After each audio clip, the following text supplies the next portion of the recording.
Hello, xin chào các bạn. Tôi là James Nguyễn. Chúng ta lại gặp nhau trong chương trình Corel học nhanh, ứng dụng thực tế. Ở trong bài này, tôi sẽ hướng dẫn các bạn cách sử dụng công cụ Extrude. Extrude là công cụ để làm cho một object trở nên nổi khối theo một cái hướng nào đó. Có hai cách để thực hiện lệnh Extrude. Cách thứ nhất là các bạn có thể lấy cái panel Extrude ra bằng cách chọn từ menu Effect Extrude ha. Rồi, ở đây. Rồi, hoặc là cũng có thể lấy ra từ menu Window, Docker, Effect và Extrude. Rồi. Có một điểm đặc biệt ở cái panel Extrude này đó là nó không có cái nút New và nút Edit nha. Để tạo mới hay là chỉnh sửa một cái Extrude. Cho nên để tạo mới đó, chúng ta sẽ phải dùng cái cách thứ hai. Cái cách thứ hai này là các bạn có thể chọn lệnh từ cái menu từ cái toolbox này, từ cái toolbox. Nó ở đây, Extrude nha. Nhấp chuột vào nút nha. Nó ở đây nè, Extrude. Thí dụ nha, thí dụ bây giờ tôi có một hình chữ nhật. Tôi tô màu cyan cho nó. Rồi nhấp nút Extrude nha. Rồi nhấp chuột vào cái object muốn tạo cái khối Extrude. Giữ nguyên chuột trái và kéo về cái hướng mà chúng ta muốn tạo khối cho cái object này. Thí dụ bây giờ tôi giữ chuột trái và tôi kéo về một hướng để tạo cái khối Extrude cho cái hình chữ nhật này. Rồi, hình chữ nhật này đã có dạng của một cái hình hộp rồi đó, nhưng mà các bạn khó thấy, đúng không ạ? Rồi. Khó thấy là như thế này, tại vì các cái thông số của nó chúng ta chưa có định nha. Quan sát một cái hình này đó, chúng ta thấy từ cái tâm, phóng lớn lên một chút đi. Rồi chúng ta thấy từ tâm của cái hình chữ nhật này, tâm của hình chữ nhật này xuất hiện một cái đường mũi tên. Các bạn thấy đường mũi tên này không ạ? Với một cái dấu X này ha. Cái dấu X này đó là vanishing point. Vanishing có nghĩa là biến mất, triệt tiêu đó. Nhưng mà ở đây chúng ta dịch nó là điểm hội tụ nha, cái điểm hội tụ. Rồi, bởi vì đây là cái điểm mà các cái đường kéo dài của các cái cạnh cái khối hộp này nó hội tụ lại nha, đó là vanishing point. Rồi, để cho dễ hiểu hơn á, tôi sẽ nhấp chọn cái vạch trắng nhỏ này. Các bạn thấy cái vạch trắng nhỏ này không ạ? Đó, vạch trắng nhỏ trên đường cái mũi tên này này. Vạch trắng nhỏ này chính là cái độ sâu của cái khối Extrude nha. Tôi di chuyển cái vạch này để thay đổi cái chiều sâu của khối Extrude. Rồi, các bạn thấy đó, cái đường kéo dài nè, cái đường kéo dài của các cạnh của cái khối Extrude này nè, nó sẽ hội tụ tại cái điểm có chữ X này nha. Các bạn cũng có thể nhập chính xác cái độ sâu của cái khối Extrude bằng cách nhập vào một chỉ số ở cái ô div này, ô div trên cái ô div trên thanh property bar nha. Thí dụ bây giờ tôi chọn ở đây là 50. Tôi nhập chỉ số chính xác là 50. Rồi. Có bạn nào thắc mắc là cái trị 50 này là tại sao nó có không ạ? Nó không phải là 50 ly nha. 50 thì đây không phải 50 ly nha. Rồi. Tôi đố các bạn biết là nó là nha. Ít người biết cái này lắm nha. 50 ở đây có nghĩa là nó là 50%. 50% của cái gì ạ? Của từ cái điểm gốc này cho tới cái điểm hội tụ này nha. Đây là 50%. Chứ không phải 50 ly đâu nha. Hay là 50 một cái chỉ số nào đó nha. Nó là chỉ số là 50% nha. Có rất nhiều bạn thắc mắc không hiểu cái 50 này nó ở đâu mà ra nha. Đó. Và nhiều bạn nghĩ nó là 50 cm, 50 mm hoặc 50 inch. Cái đó không phải, hoàn toàn không đúng nha. 50% của cái chiều dài của điểm hội tụ. Được chưa nào? Rồi. Ok. Để mà khi mà tạo một cái khối Extrude này đó, thì trên property bar này nè, các bạn sẽ thấy nó có các cái nút như sau. Cái nút ngoài cùng này là nút preset list. Đây là nơi chứa các cái dạng mà Extrude có sẵn của Corel. Sử dụng các cái preset này đó thì nó khó hiệu chỉnh hơn là chúng ta tạo một cái extrude tự do. Cho nên là tôi sẽ không có đề cập tới nó nha. Các bạn sử dụng cái này rất khó điều chỉnh lắm nha, chứ tôi không có đề cập tới nó nữa. Rồi, cái hình rồi bây giờ hình chữ nhật này nè. Đây là cái hình chữ nhật đúng không ạ? Và cái khối extrude này nè. Đó, nó có cùng màu nên các bạn khó quan sát. Nha, để đổi màu cho cái khối extrude này, các bạn nhấp cái mũi tên nhỏ này nè ha, ở cái nút mà extrusion color này. Rồi, các bạn nhấp vào đây. Rồi, nó sẽ có 3 tùy chọn ở cái bảng này. Nha. Tùy chọn thứ nhất là Use Object Fill. Nó được chọn mặc định nhé, được chọn mặc định. Nghĩa của nó là nó được tô màu theo cái màu của cái, tức là khối extrude được tô màu theo màu của cái object. Cho nên lý do tại sao các bạn thấy là cái hình khối này đó nó cùng màu với cái này. Nha. Rồi, còn tùy chọn thứ hai á, là tùy chọn Use Solid Color. Tức là chọn một cái màu đơn, tô một cái màu đơn cho cái khối extrude. Thí dụ bây giờ tôi tô một màu khác cho nó. Nhấp chọn nó nha, tôi nhấp chọn vào nó. Thì trong cái ô màu này các bạn sẽ chọn một cái màu nào đó. Thí dụ tôi chọn màu này đi. Ha. Các bạn thấy đó, nó nổi khối lên không ạ? Các bạn dễ nhìn hơn, đúng không ạ? Rồi. Hiểu chưa? Đó là cái tùy chọn thứ hai. Còn tùy chọn thứ ba. Tùy chọn thứ ba là Use Color Shading. Đó. Tùy chọn này là dùng để tô màu chuyển sắc cho cái khối extrude. Tôi sẽ làm thí dụ. Tôi tô chuyển khác. Rồi. Màu của nó là màu từ màu gì? Từ màu xanh cho tới màu đen, màu xanh tới màu đen. Dĩ nhiên là các bạn có thể đổi thành màu khác đúng không ạ? Thí dụ tôi đổi cái này thành màu đỏ đi. Rồi. Ok, được chưa? Rồi, dễ quan sát hơn, đúng không ạ? Rồi, cái nút Extrude Rotation là cái nút để xoay cái khối extrude như cái dạng 3D nha. Đó, các bạn thấy nó có cái số 3 đúng không ạ? Đó, để các bạn nhìn cho nó có vẻ khối giống khối 3D thôi nha, nhưng mà thực sự ra những cái này nó không chính xác và nó rất là khó sử dụng, khó nhìn lắm nha. Ở cái hình này các bạn hơi khó sử dụng nha. Các bạn biết thôi, rồi từ từ chúng ta sẽ mày mò sao biết là các bạn để các bạn xoay nó nha. Các bạn có thể nhập một chỉ số chính xác vào đây theo trục x, trục nha, trục x, trục y và trục z nha. Các bạn nhập chính xác vào đây. Còn nếu không muốn các bạn nhấp trở lại nút này để mặc định. Rồi, được chưa nào? Ha. Chúng ta nắm sơ thôi, nha, nắm sơ cái nguyên tắc của nó thôi rồi chúng ta sẽ mày mò sau. Được chưa? Rồi, cái nút Extrusion Bevel là cái nút để tạo vát cạnh cho cái khối extrude. Tôi sẽ nhấp chọn nó nha. Thí dụ bây giờ tôi chọn Use Bevel. Các bạn thấy là nó vát cạnh không ạ? Vát cạnh. Nhưng mà điểm đặc biệt đó, lưu ý là nó chỉ vát cạnh cái hình gốc thôi nha. Tức là cái hình chữ nhật thôi. Cái khối extrude đó, nó không có được vát cạnh. Các bạn thấy không ạ? Rồi cái độ sâu của cái khối vát cạnh ấy, là ở đây. Các bạn có thể tăng giảm nó ở đây. Nha. Rồi. Đây là cái góc vát cạnh. Nha. Các bạn nắm đây thôi. Thực sự cái này rất ít khi sử dụng nha. Biết thôi, biết vậy thôi. Rồi. Còn tới cái nút nữa là cái nút Extrusion Lighting, là nút để chỉnh các cái nguồn sáng cho cái khối extrude. Tôi xin nói thêm với các bạn điều này. Đèn đóm là một trong những cái mà Corel nó yếu nhất, và nó nói thẳng là nó cực kỳ dở luôn đó nha. Nó cực kỳ dở, cho nên là chúng ta biết sơ qua thôi, lướt sơ nó thôi chứ cũng không nên sử dụng nó nha.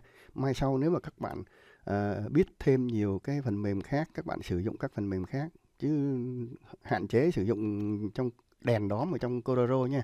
Nó rất là tệ nha, nhất là khi các bạn thấy về thôi nhưng mà in ra nó rất là tệ nha. Rồi bây giờ tôi giải thích sơ thôi nha. Nó sẽ có 3 nguồn đèn. Corel nó cho các bạn có 3 nguồn đèn. Rồi, tôi sẽ thí dụ cho các bạn coi. Đây là nguồn đèn thứ nhất. Các bạn thấy không? Đó, nó nằm ở đây. Đây là cái vật thể đấy. Cái khối cầu hình tròn này là cái vật thể đó ha. Tất cả các cái object của chúng ta. Đèn nó nằm ở đây, tức là nằm ở bên góc phải và mặt trước. Cho nên các bạn thấy là cái hình này nó sáng hơn, đúng không? Tại vì đèn nằm đây. Bây giờ tôi sẽ cho nó nằm đây, các bạn sẽ thấy như thế nào. Nó sáng quá à. Thấy không? Sáng trắng luôn, các bạn không thấy gì luôn. Thì các bạn có thể giảm cái cường độ sáng nó ở đây. Đây là cường độ sáng, các bạn thấy không? Cường độ sáng.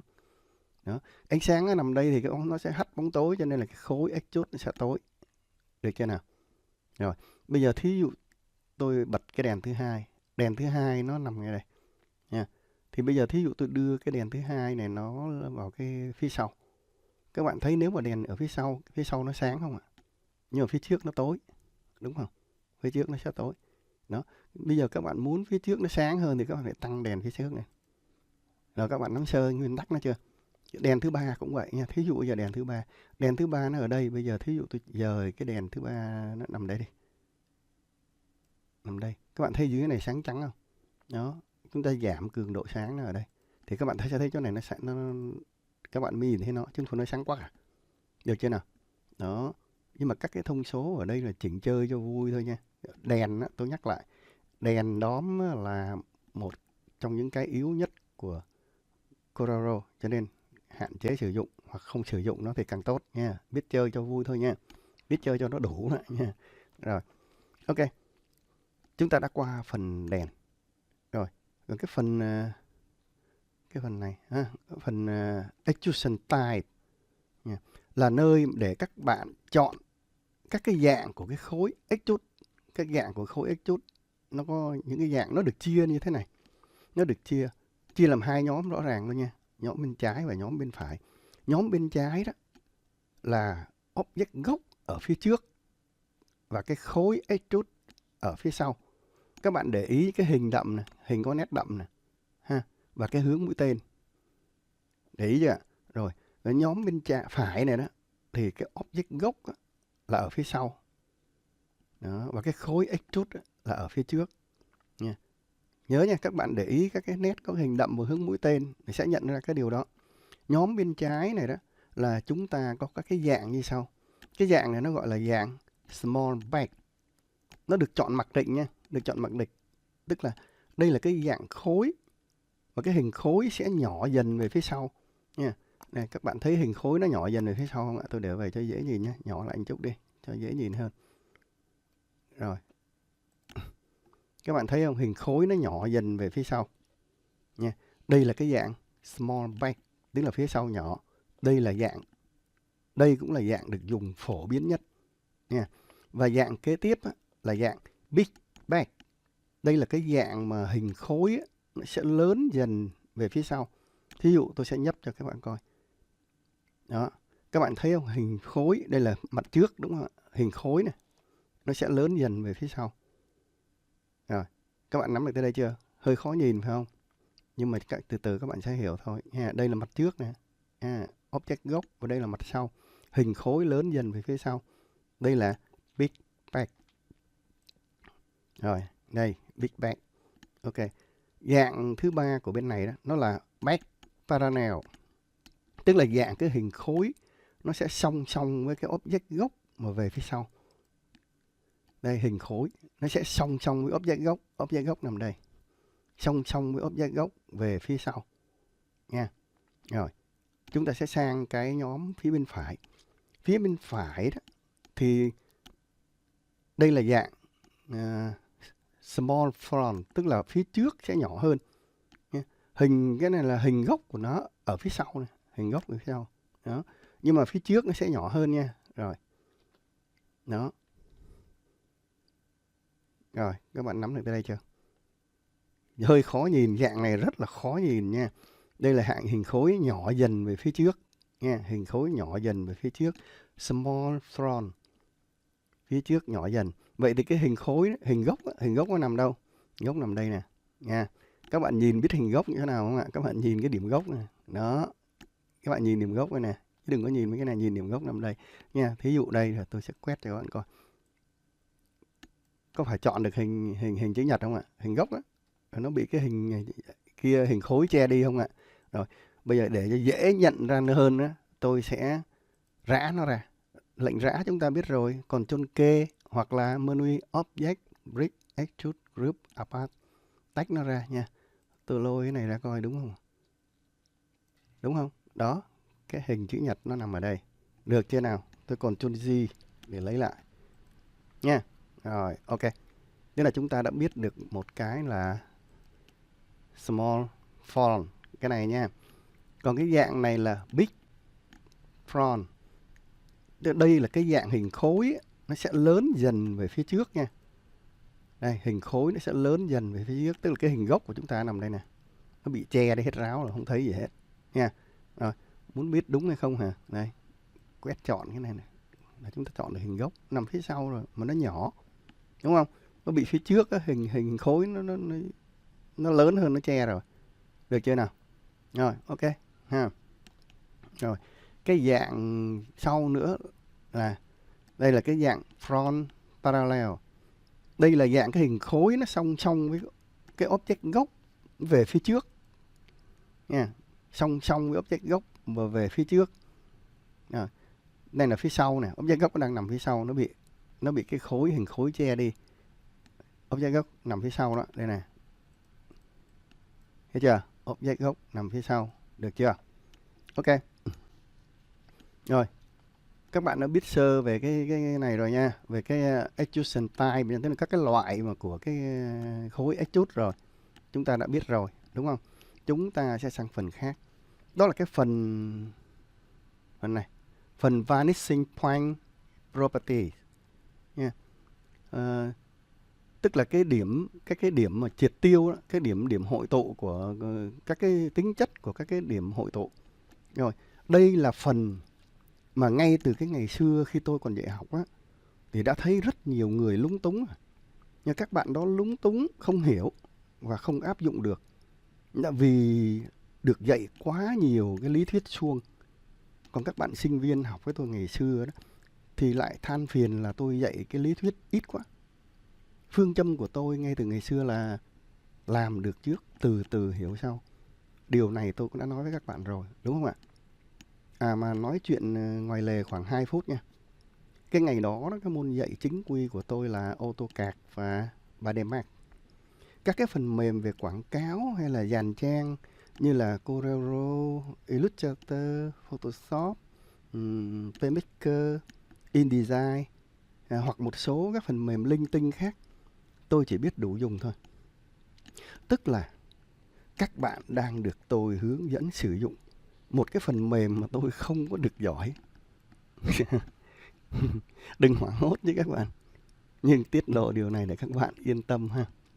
Ngày đó tôi là chủ một cơ sở đồ họa máy tính chuyên về thiết kế và dàn trang cho cái ngành in ấn. Nói thêm để các bạn yên tâm hơn. Các bạn đang được học những cái kinh nghiệm thiết thực nhất của một người từng vật lộn với Corel từ cái phiên bản Corel 5 ở khoảng 20 năm về trước nha, hơn 20 năm rồi, cho tới cái phiên bản Corel 12 là cái phiên bản Corel mà tôi sử dụng sau cùng nha, ở bên Mỹ. Còn sau khi sang Mỹ thì tôi cũng đã làm layout cho một tòa báo. Cho nên các bạn có thể hoàn toàn yên tâm với những chia sẻ của tôi về các cái phần mềm đồ họa máy tính, nhất là trong cái lĩnh vực có liên quan đến in ấn. Được chưa nào? Chúng ta trở lại bài học ha. Rồi, ok. Nhưng mà để giải thích ngắn gọn và dễ hiểu nhất cho cái phần mà các bạn thấy nó đây là VP Lock to Object nha. VP để nó viết tắt bởi chữ Vanishing Point, tức là điểm hội tụ đó, các bạn thấy nó này. Đó, cái chữ nó xòe ra đó, Vanishing Point rồi. Vanishing Point, điểm hội tụ nha. Rồi. Để giải thích ngắn gọn cho cái phần này, tôi sẽ giải thích hai cái trước đi ha. Tôi sẽ giải thích hai cái phần này là Vanishing Point Lock to Object và Vanishing Point Lock to Page. Có nghĩa là cái điểm hội tụ được khóa vào cái object và cái điểm hội tụ được khóa vào cái trang. Rồi ha. Để làm thí dụ đó, tôi sẽ xóa cái hình này đi và tôi sẽ vẽ lại hai hình chữ nhật.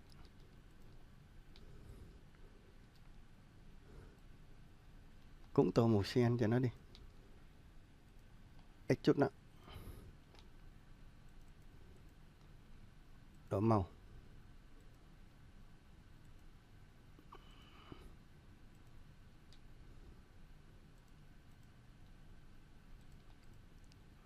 Ok.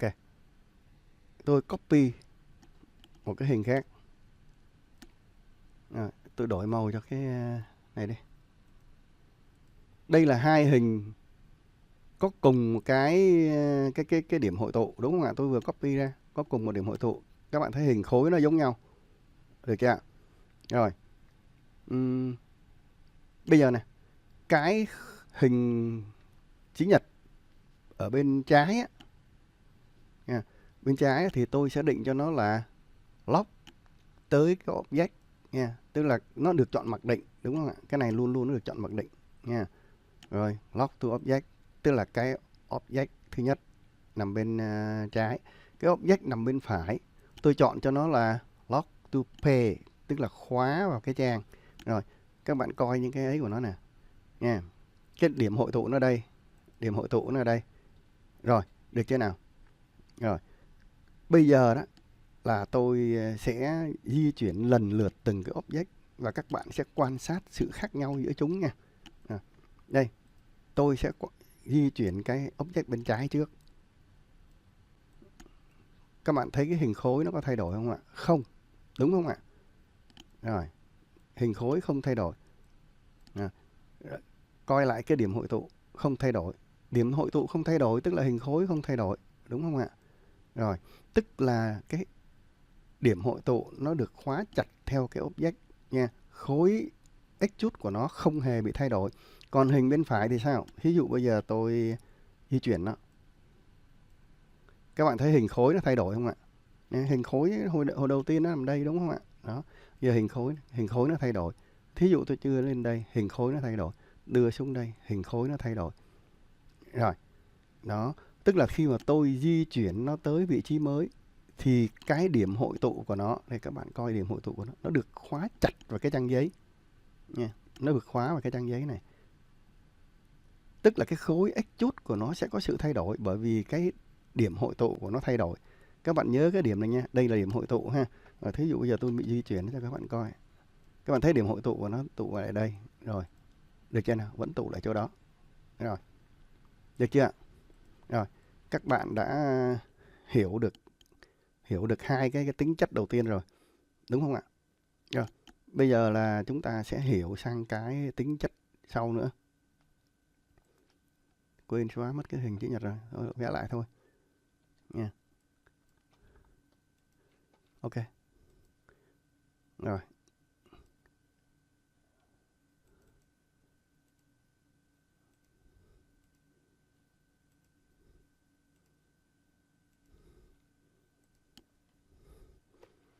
Rồi, bây giờ là tôi sẽ hướng dẫn các bạn cách phân biệt được copy vanish point from và share vanishing point. Cái này dịch theo nghĩa của nó là bạn thấy này dễ hiểu mà, đúng không ạ? Tức là copy cái điểm hội tụ từ cái object nào đó nha. Và còn cái này là chia sẻ cái điểm hội tụ từ một object nào đó nha. Nhưng để dễ hiểu hơn á ha, cái này là để dễ hiểu hơn thì tôi sẽ làm thí dụ, chỉ có nhìn thí dụ là các bạn dễ hiểu nhất, đúng không ạ? Rồi, ví dụ bây giờ là tôi đã có sẵn một hình chữ nhật rồi, đúng không ạ? Rồi tôi sẽ nhập vào hai từ đi ha, từ gì? Ví dụ từ copy và từ share đi ha, để tôi áp dụng hai cái mà. Tôi sẽ copy và share.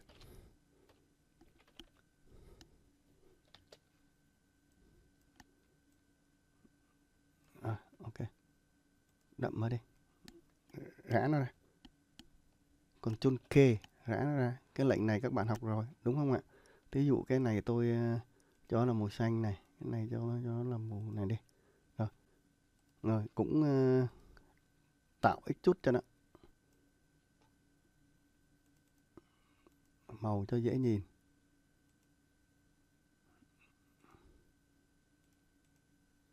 Này cũng vậy.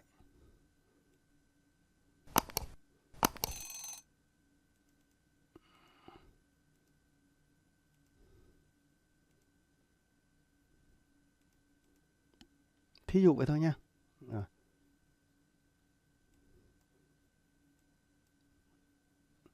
Rồi. Ok.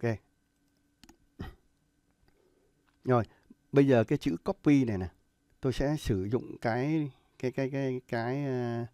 tùy chọn là copy vanish point nha, vanishing point. Còn cái share này nè, tôi sẽ sử dụng tùy chọn share nha. À, share là share với cái gì nha. Rồi bây giờ thí dụ tôi chọn copy. Khoan nữa. Để cho dễ nhìn hơn á, tôi sẽ di chuyển cái điểm hội tụ của cái này cho lát nữa các bạn dễ quan sát nha. Thí dụ bây giờ tôi di chuyển cái điểm hội tụ của cái này vô cái góc này cho các bạn dễ nhìn đúng không ạ? Vậy là dễ nhìn nhất đúng không ạ? Nó có cái điểm cho các bạn nhìn, nó không nằm chơi chơi như vậy khó nhìn đúng không? Rồi tôi copy. Cái chữ copy này nha. Tôi sẽ chọn là copy vanishing point from. From tức là từ cái nào. Chấp chọn cái này. Các bạn thấy không ạ? Cái chỏ chuột á, chỏ chuột nó có cái hình chữ X và cái dấu hỏi nha. Nhấp cái chỏ chuột này vào cái khối extrude của cái hình chữ nhật. Rồi, các bạn thấy không? Cái điểm hội tụ của cái này nè, nó sẽ nằm đây. Điểm hội tụ của chữ copy này đó là nó trùng với cái điểm hội tụ của hình chữ nhật, tức là nó copy cái điểm hội tụ của cái hình chữ nhật. Rồi, tôi sẽ tới cái chữ share. Rồi, chữ share điểm hội tụ của đăng máy đây, đúng không ạ? Rồi, tôi sẽ chọn như thế nào? Share vanishing point. Rồi, nhấp nha. Rồi, trỏ chuột cũng có hình chữ X không? Và cái dấu hỏi. Nhấp cái trỏ chuột này vào cái khối extrude của hình chữ nhật nha. Rồi, các bạn thấy điểm hội tụ của nó cũng chạy ở đây. Nãy tôi đổi hình chữ nhật rồi nha, thế nên nó hơi chạy chút xíu. Rồi, điểm hội tụ của chiếc xe này trùng với điểm hội tụ của hình chữ nhật luôn rồi nha. Rồi, bây giờ này, chữ tức là chữ copy và chữ share này đó, nó đều chung cái điểm hội tụ của cái hình chữ nhật. Nhưng chúng sẽ khác nhau khi di chuyển. Tôi nói thí dụ nha. Thí dụ, bây giờ tôi di chuyển cho các bạn coi nha. Tôi di chuyển lần lượt chúng để các bạn quan sát nha. Tôi di chuyển cái chữ copy này. Di chuyển ở đây. Các bạn thấy nó có thay đổi không ạ? Không, không có thay đổi. Tôi di chuyển nó qua đây. Thay đổi không? Không. Xuống đây cũng không thay đổi. Nha. Tức là copy nha, là nó chỉ copy cái điểm hội tụ của cái hình chữ nhật này nha, vào cái lúc ban đầu mà thôi. Sau cái lúc ban đầu đó là nó giữ nguyên. Nó giữ nguyên nha, nó lock với cái object của nó chứ nó không có ảnh hưởng tới này nữa. Còn xe thì sao ạ? Nha, thí dụ bây giờ tôi di chuyển, các bạn thấy nó thay đổi không ạ? Nha, thay đổi. Thay đổi, điểm hội tụ của nó thay đổi. Các bạn thấy không? Điểm hội tụ nó giữ nguyên một chỗ. Rồi. Cho nên cái hình khối nó sẽ thay đổi theo cái điểm hội tụ của cái hình chữ nhật này nha. Được chưa? Rồi, còn bây giờ như thế nào? Thí dụ điểm hội tụ của hình chữ nhật, bây giờ tôi sẽ thay đổi. Bây giờ để cái này đi xa ra đi cho các bạn dễ nhìn nhé. Xa ra đây nha. Bây giờ tôi sẽ thay đổi cái điểm hội tụ của cái hình chữ nhật này coi nha. Đó. Thay đổi cái điểm hội tụ của hình chữ nhật này qua đây. Các bạn thấy không? Rồi, điểm hội tụ của chữ xe cũng thay đổi theo. Được chưa nào? Rồi. Ok. Như vậy là các bạn đã phân biệt được sự khác nhau giữa 4 tùy chọn này chưa nào? Nha. Dễ hiểu mà đúng không? Rất đơn giản và dễ hiểu phải không nào? Nhé. Còn nếu mà chưa hiểu đó, các bạn làm ơn coi lại chút xíu đi ha. Tôi nghĩ là tôi đã hướng dẫn dễ hiểu nhất rồi đó. Dễ hiểu nhất có thể rồi. Còn nếu mà vừa nghe xong các bạn đã hiểu ngay thì chỉ có 2 lý do thôi nha. Một là các bạn rất thông minh, nghe cái là hiểu liền. Hai là tôi nói rất là dễ hiểu. Mà có thể có thêm lý do thứ ba nữa chứ ha. Lý do thứ ba là có thể tôi nói dễ hiểu và các bạn rất thông minh, đúng không nào? Đùa chút cho thư giãn đầu óc thôi nha. Chúng ta trở lại với bài học ha. Rồi, ok. Để minh họa cho một trong những cách áp dụng của cái lệnh extrude này đó, tôi sẽ vẽ thật nhanh một cái bàn cà phê để làm thí dụ cho các bạn ha. Tôi xóa hết những cái này đi.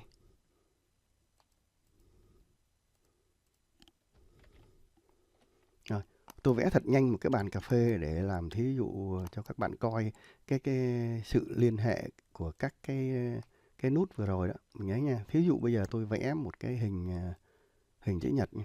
Tôi cho nó một cái thông số nào cho nó cụ thể đi ha. Thí dụ là 250 được không? 250 ha. Còn chiều dày của nó là 10 ly, 10 mm. Rồi. Ok. Đây là cái mặt bàn. Tôi tạm coi cho nó là cái mặt bàn đi ha. Rồi. Tô cho nó một màu. Ví dụ tôi tô màu này đây. Ok. Bàn thì phải có chân đúng không ạ? Rồi. Copy để có một cái chân. Rồi xoay nó 90 độ.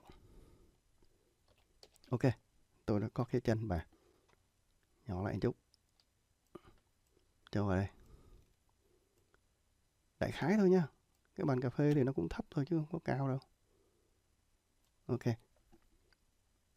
Nhấn phím cộng rồi có thêm nữa, giữ Ctrl, kéo nó qua đây.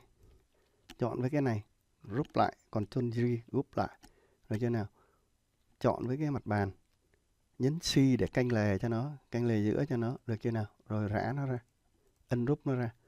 Quên nữa, đưa nó về phía sau. Không đưa về sau, đưa cái này về trước. Rồi, ok, được chưa nào? Vẽ cái thanh ngang đó chứ ha. Bàn mà không có thanh ngang là nó gãy luôn á. Intersection add. Rồi, ok, tô một màu cho nó. Thí dụ, được chưa nào? Đây là cái bàn. Bây giờ ta muốn cho nó nổi khối thì như thế nào? Rồi, ok. Nhấp chọn, kéo, giữ Ctrl để nó thẳng nha. Ok. Bảo đảm là nó thẳng đứng. Rồi cho cái deep nó cao lên. Được chưa nào? Chúng ta đã có cái mặt bàn. Ok. Được chưa? Rồi. Giờ chúng ta tương tự như vậy, chúng ta sẽ vẽ cái extrude cho cái hai cái chân này. Ok, đừng có lo lắng như thế nào ha. Chúng ta sẽ như thế nào? Share vanishing point. Share với cái này. Ok. Chọn cái này. Share vanishing point. Chọn với cái này. Ok. Bảo đảm là cái điểm hội tụ của nó, tức là cái phối cảnh của nó, phối cảnh cái vùng nhìn của chúng ta là chính xác. Chứ không phải chúng ta cho nó nổi khối mà cho tào lao này kia đấy, cho hú họa may thì được, xui thì thôi là không đúng nha. Cái này bảo đảm chính xác. Đúng không ạ? Rồi giờ muốn chính xác hơn nữa thì sao? Rồi copy cái thằng này nha. Rút nó lại đi. Ctrl G rút lại. Nhấn phím cộng để có thêm hai cái nữa. Rồi co nhỏ nó lại. Khoảng này được không ta? Rồi được, ok. Đưa nó lên một chút cho nó có vẻ hợp lý. Tạm thôi nha, cũng không hợp lý lắm đâu. Cỡ này mới vừa. Được chưa nào? Rồi. Unrub. Rồi, được chưa nào? Bây giờ bảo đảm với các bạn một điều á, là đây là cái phối cảnh của nó là hoàn chỉnh và chính xác, chứ không có phải là vẽ hên xui nha. Đối với tôi là vẽ chính xác chứ không có được vẽ hên xui nha. Có lẽ tôi méo mó nghề nghiệp, tôi hay làm việc ở bên AutoCAD cho nên phải vẽ chính xác nha. Bây giờ thí dụ bây giờ đây là cái phối cảnh, đây là cái vùng nhìn phối cảnh của chúng ta như thế này. Bây giờ thí dụ chúng ta vùng nhìn phối cảnh chúng ta khác như thế nào? Các bạn thấy cái chân bàn nó đổi khác không ạ? Nó phải hợp lý nha. Nó phải hợp lý, được chưa nào? Các bạn thấy một trong những cái áp dụng chưa? Xuống này cũng vậy, thấy chưa? Nó phải hợp lý nha. Rồi. Các bạn nắm được tới đây chưa? Rồi. Ok. Chúng ta sẽ sang cái phần khác nha. Tôi thí dụ cho các bạn coi một trong những cách áp dụng thôi. Rồi. Chúng ta sẽ sang một cái nút khác. Cái nút này nút này là Page or Object Vanishing Point. Cái nút này có nghĩa là nó khóa cái ấy đó, nó khóa cái điểm hội tụ vào trang hay là vào object nha. Thì cái này thì nó giống như trong hai cái này rồi. Nó giống y hai cái này cho nên chúng ta bỏ qua cái nút này ha. Nút này nó nằm ngay rồi. Chúng ta chọn trong hai đây nha. Cho nên nút này chúng ta bỏ qua. Rồi cái nút nữa là cái nút Copy Extrusion Property, là để copy thuộc tính của một cái khối extrude nha. Copy cái thuộc tính của một khối extrude nha. Bây giờ thí dụ tôi làm thí dụ cho các bạn coi là các bạn hiểu ngay nha. Thí dụ bây giờ tôi có một hình tam giác đi. Rồi, tôi tô cho nó màu này đi. Rồi, tôi làm kéo đại nó một cái, tức là nó đã là khối extrude rồi, đúng không ạ? Các bạn nhìn các bạn thấy nó là khối extrude rồi, đúng không ạ? Nhưng mà bây giờ tôi muốn copy cái thuộc tính của cái khối extrude của cái mặt bàn này nha, thì tôi sẽ chọn lệnh này nha. Copy extrusion property, nhấp chọn nút này nha. Các bạn thấy trỏ chuột thành hình mũi tên không ạ? Rồi các bạn nhấp vào cái mặt bàn này nha. Đó, các bạn thấy không ạ? Đó, nó có cái hướng nha, nó sẽ copy cái hướng này, cái hướng của cái này, cái hướng của cái hướng của cái điểm hội tụ á nha. cái độ sâu và cái màu tô của cái khối extrude thôi nha, chứ còn cái điểm hội tụ của extrude nha, nó không có copy, nó chỉ copy cái hướng thôi, copy cái hướng của cái điểm hội tụ thôi nha, hướng của khối extrude chứ nó không copy cái điểm hội tụ. Nó khác cái này chút xíu nha, nó khác cái này nè, nó khác cái nút này nè nha, nó khác cái nút này, các bạn thấy không? Thí dụ bây giờ cái này nó là 32 đúng không ạ? Các bạn thấy độ sâu nó là 32, cái này cũng là 32, các bạn thấy không ạ? Nó là, còn bây giờ thí dụ tôi trả lại, tôi Ctrl G tôi trả lại, các bạn thấy không? Cái độ sâu nó có 2 thôi nha. Nhưng mà khi mà tôi copy rồi, cái độ sâu nó cùng cái này luôn, cùng cái hướng nó cũng cùng luôn. Các bạn nắm được cái nút này chưa? Rồi, ok nha. Rồi cái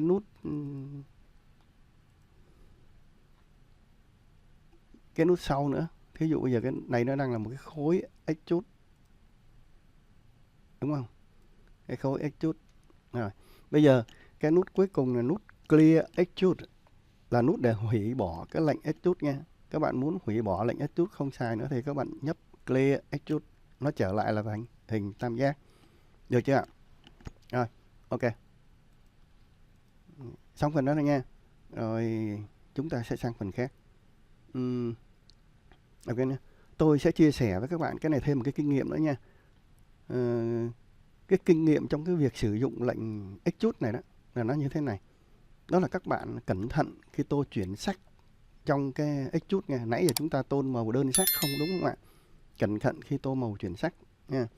Đối với các object mà nó có cái hình khối như là vuông vức, như là hình chữ nhật, hình vuông, hình tròn nha. Thí dụ vậy, cái khối của nó tương đối nó vuông vức chút xíu đó. Thì sau khi extrude và tô chuyển sắc á, nếu mà các bạn rã nó ra, các bạn sẽ thấy các cái chi tiết nhỏ của object nó vẫn là một object được tô chuyển sắc đơn giản. Nhưng mà đối với các object có cái biên là đường cong, thì sau khi tô chuyển sắc và rã ra thì các chi tiết tô chuyển sắc sẽ bị vụn thành từng object nhỏ. Hơi khó hiểu đúng không ạ? Nói thì hơi khó hiểu nhưng mà làm thí dụ cho các bạn coi là các bạn hiểu ngay lập tức nha. Thí dụ bây giờ tôi có một hình chữ nhật. Rồi. Tô màu cho nó. Rồi đây là extrude. Được chưa? Đây là extrude, tôi tô chuyển sắc cho nó. Màu đen tới màu xanh ha, tạm thời tôi để vậy cho nó nhanh nha, khỏi mất công đổi màu chi. Rồi, bây giờ thí dụ đây là cái hình khối, các bạn thấy cái hình khối rõ ràng. Bây giờ thí dụ tôi có một cái chữ đi, chữ là chắc chắn nó cong rồi đúng không ạ? Rồi, thí dụ tôi có một chữ nha. Rồi, cho một cái phông chữ nào cho nó cong chút, cái phông này đi, phông này là cong rồi, đúng không ạ? Rồi, bây giờ tôi đổ tô màu đỏ cho nó một cái nét để cho các bạn dễ nhìn. Rồi tôi cũng extrude nó. Thí dụ tôi extrude. Rồi. Được chưa nào? Tăng lên một chút. Ok. Rồi, cũng tô chuyển sắc. Cũng là đỏ ra đen luôn đi ha. Rồi, cho nó nhanh. Làm vậy cho nó nhanh đi. Rồi. Các bạn, rồi bây giờ các bạn thấy nó khác nhau nè. Tôi sẽ làm cho các bạn thấy nó khác nhau ở cái điểm nào nha. Bây giờ đây là cái khối extrude này. Các bạn thấy cũng tô chuyển sắc. Khối này cũng tô chuyển sắc. Nha. Này chữ dính chùm vô rồi. Cho nó rời ra một chút đi chứ. Rồi, ok, được rồi. Rồi bây giờ để rã nó ra thì các bạn biết rồi đúng không ạ? Lệnh Ctrl K hoặc là Break Extrude Group Apart. Cái này cũng vậy nha. Tôi Ctrl K rã nó ra luôn. Tức là bây giờ nó là cái object. Thấy không? Đây là hình chữ nhật gốc. Cho nó qua đây. Đây là cái chữ gốc. Được chưa? Bây giờ cái này rút ra. Nó đang là một rút. Các bạn ấn rút ra. Đúng không ạ? Rồi các bạn thấy nha. Đây là cái nét ở bên ngoài. Nó là một đối tượng. Cái nét bên ngoài nó là một đối tượng. Còn cái này bên trong sao? Cái fill nó cũng là một đối tượng. Các bạn nhìn ở dưới nha. Fountain fill. Một đối tượng. Nghe nó tô chuyển sắc. Fountain fill. Nó chỉ có một đối tượng thôi. Đúng không ạ? Này cũng vậy. Có một đối tượng. Nha. Đó. Rồi. Tức là nó là một object. Nó không có bị nát ra. Còn bây giờ các bạn coi hàng này nha. Rồi ok. Bây giờ này cái này. Các bạn ungroup nó ra đúng không ạ? Ungroup. Rồi. Các bạn thấy không? Đây là cái nét của nó. Các bạn thấy cái nét nó vô lý không? Nét nó bị thế này. Đó. Nó nát ra từng cái nhỏ, nhưng mà vậy là chưa nát mấy đâu nha. Các bạn sẽ thấy nó còn nát thê thảm đời cô lựu luôn. Đây là cái nét. Các bạn thấy không? Nhưng mà cái này chưa nha, chưa có thê thảm mấy. Đây. Các bạn thấy cái hình này nó đẹp quá đúng không ạ? Không đẹp lắm đâu. Các bạn thấy không? Nó gồm nhiều cái object nhỏ nhỏ. Các bạn thấy chưa? Nó bị nát ra. Nó vẫn là tô chuyển sắc nhưng mà nó nát từng cái nhỏ một. Các bạn nắm tới đây chưa? Rồi. Cho nên là khi mà các bạn làm vẽ mà các bạn gặp trường hợp này á, thì các bạn thấy khi mà mình in ra đó, những cái nét mà nó có những cái này là cái điểm hoàn toàn vô lý, thì các bạn làm ơn rã nó ra như thế này. Xong rồi các bạn chịu khó nha. Cái này phải mất công thời gian. Các bạn chọn từng đối tượng và các bạn ấy lại. Cái này nó hợp lý hơn. Đúng không ạ? Rồi thí dụ các bạn thấy cái này thì các bạn mới thấy nó hợp lý hơn. Đúng không? Chứ nó không có phải như cái kia là nó không có hợp lý một tí tiêu cụ nào hết á. Được chưa? Đó, cái này nó hợp lý hơn nha. Đó, rồi các bạn phải sửa sang rất là nhiều. Tức là extrude này nó có cái khuyết điểm đối với các cái object mà nó có đường cong. Được chưa nào? Ok. Tức là cách sửa chữa của nó tôi đã hướng dẫn sơ rồi nha. Hướng dẫn sơ các bạn cách sửa chữa rồi. Cái này mất thời gian một chút thôi nha. Ok. Nào, chúng ta đã tìm hiểu xong cái lệnh extrude rồi. Cũng không có gì là khó. Đúng không nào? Và sau đây là bài tập của tuần này.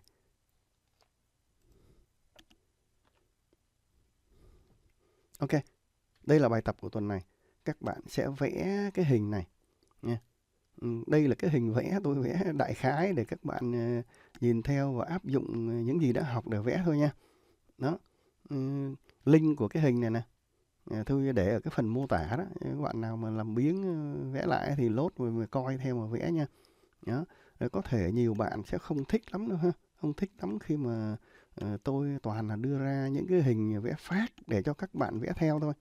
Tôi không hề đưa ra những cái hình ảnh, hình vẽ nào mà hoàn mỹ để cho các bạn đồ lại cả. Hoặc là cho các bạn dễ nhìn để mà vẽ. Nha. Tôi không bao giờ tôi đưa ra những cái nhìn quá đẹp, quá dễ để các bạn vẽ.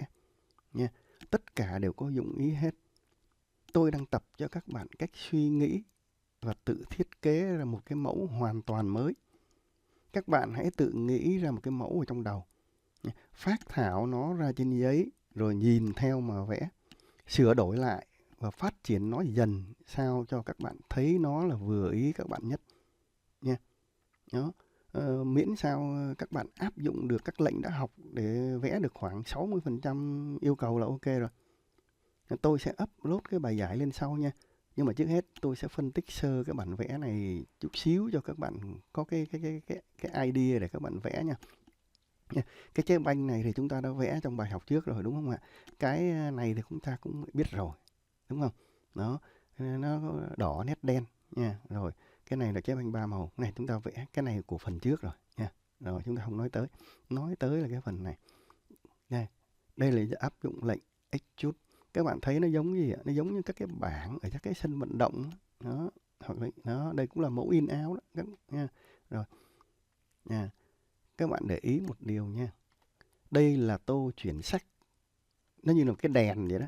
Rọi từ dưới rọi lên cho các bạn. Tô chuyển sắc. Tô chuyển sắc gì? Tô chuyển sắc từ vàng cho tới trắng. Dưới này là vàng, ở trên này là trắng. Được chưa ạ? Rồi. Hai cái khung là màu xanh. Cái khung này nè. Khung cong là màu xanh. Được chưa nào? Chỗ này là nét đen nha. Rồi. Còn cái này bắt đầu rắc rối là cái chữ. Chữ nó màu vàng nè. Chữ màu vàng. Ok. Nét đen. Đúng không ạ? Nhưng mà nó có cái bóng. Cái bóng này. Cái bóng của nó lại màu đỏ ha. Cái bóng của nó màu đỏ. Màu đỏ tức là bây giờ tôi kêu màu đỏ nhưng mà thực sự các bạn tô, các bạn làm ơn tô màu magenta giùm tôi nha. Rồi, còn cái chỗ này nè, cái khung của cái này là gì? Màu gì? Màu đỏ mà có 50% thôi. Tức là màu magenta đó. Tôi nói là đỏ hoặc ghi đỏ mà các bạn làm ơn tô magenta, tôi nhắc hoài rồi. Đó là các bạn muốn tách màu nha. Còn các bạn mà nếu mà các bạn mà vẽ để mà in trên máy in màu, các bạn khoe bạn bè thì các bạn muốn tô màu gì thì tô. Tôi thích màu gì tô màu đó nha. Mà ở đây tôi đang nói cho các bạn muốn tách màu chút xíu nha. Thì màu magenta 50%, các bạn sẽ tô magenta 50% ở đây nha. Tôi có lý do hết nha. các bạn làm ơn vẽ đúng như vậy đi. Bởi vì sau cái bài mà về cái bài giải của cái bài tập này đó, sẽ tới cái bài tách cham. Tức là các bạn sẽ tách được cái chuyển sắc này từ màu vàng tới màu trắng.